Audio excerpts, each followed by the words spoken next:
L'obscurité venue, traversée par les lueurs des lampes de Jade et François. Bercés par les chants des grillons, ils sont en quête de rencontres un peu spéciales.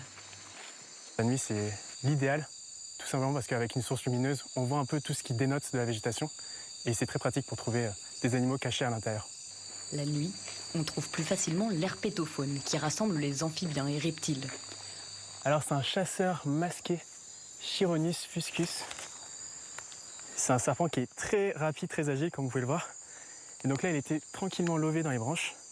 Le but de ces étudiants en biologie, trouver des animaux sauvages et insectes pour les présenter en vidéo à leur communauté qui a réuni en 8 mois plus de 100 000 personnes sur Instagram. C'est une araignée qui n'attaque presque jamais, qui ne mord presque jamais. Et arboricole, ça veut dire qu'elle est très rapide, très à l'aise. Regardez comme elle se déplace sur moi. Des animaux et insectes souvent l'objet d'idées reçues ou de phobies à démystifier. L'idée, c'est vraiment de sensibiliser les gens sur la fragilité de ces animaux, sur aussi les menaces qui pèsent sur elles, et aussi montrer que ce n'est pas des animaux diaboliques, qu'elles ne sont pas si dangereuses que ça. Sensibiliser en sillonnant la forêt la nuit et le zoo-refuge de Guyane le jour.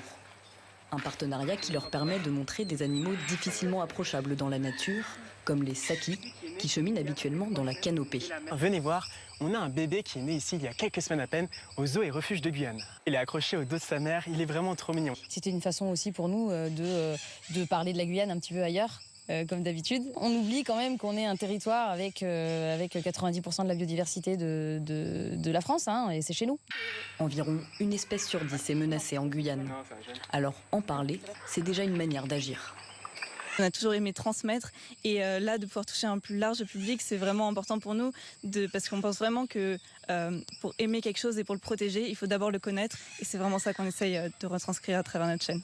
Retranscrire en vidéo sur Instagram avec le projet de développer des formats plus longs sur YouTube pour encore donner à voir les merveilles de la nature.